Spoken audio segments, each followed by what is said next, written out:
Welcome back to Time with God series.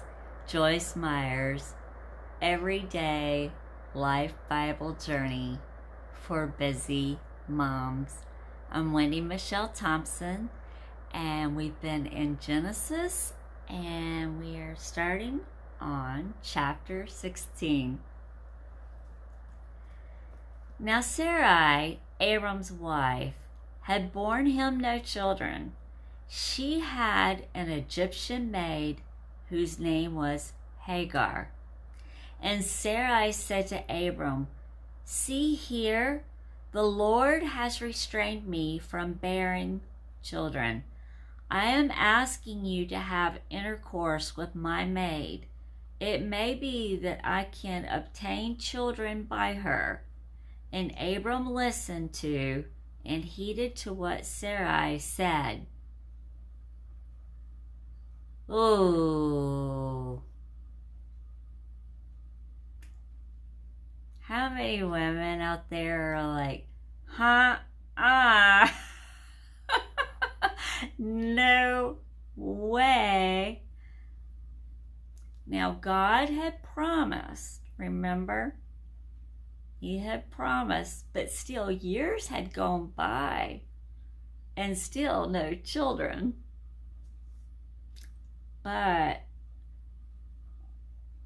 here was Sarai saying, "Here, take my maid and get her pregnant, and this will be our heir."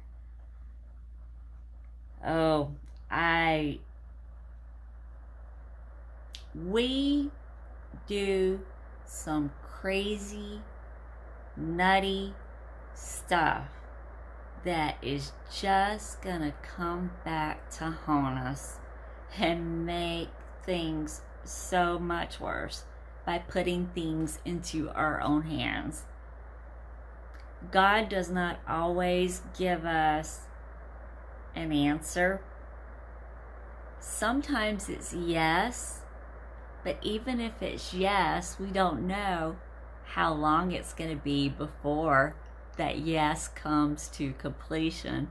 Sometimes it's absolutely no. And sometimes we push God to the limits because He did give us free will. And He goes ahead and gives us what we think we need so badly. And all along, by not giving it to us or it not being the right time, He was trying to protect us. But then when He says, "Oh, okay, you're gonna do your own thing, here you go," we end up in so many messes. And as you know, this can only end up being a mess.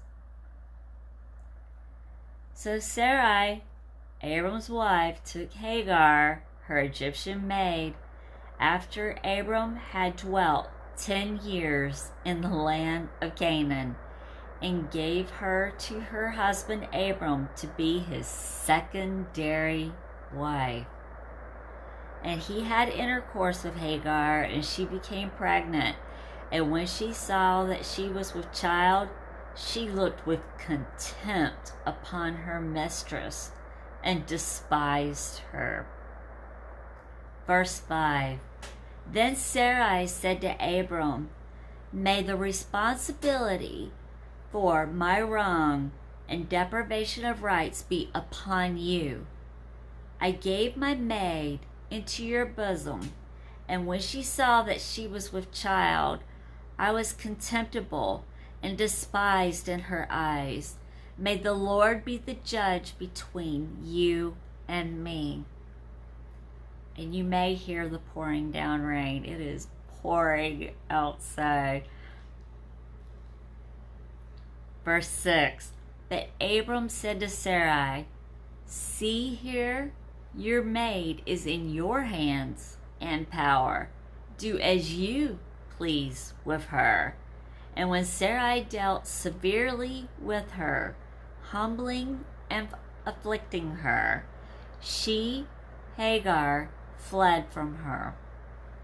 But the angel of the Lord found her by a spring of water in the wilderness on the road to Shur. And he said, Hagar, Sarai's maid, where did you come from, and where are you intending to go? And she said, I am running away from my mistress Sarai. The angel of the Lord said to her, Go back to your mistress and humbly submit to her control. Also the angel of the Lord said to her, I will multiply your descendants exceedingly, so that they shall not be numbered for multitude. And the angel of the Lord continued, See now, you are with child, and shall bear a son, and shall call his name Ishmael, which means God hears. Because the Lord has heard and paid attention to your affliction. And he, Ishmael, will be as a wild ass among men. His hand will be against every man, and every man's hand against him. And he will live to the east and on the borders of all his kinsmen. Verse 13. So she called the name of the Lord who spoke to her. You are a God of seeing. For she said, Have I not, even here in the wilderness, looked upon him who sees me and lived? Or have I here also seen the future purposes or designs of him who sees me? Therefore the well was called Bir Laharoye, a well to the living one who sees me. It is between Kadesh and Bered. And Hagar bore Abram a son, and Abram called the name of his son, whom Hagar bore, Ishmael. Abram was 86 years old when Hagar bore Ishmael. And that concludes Genesis 16.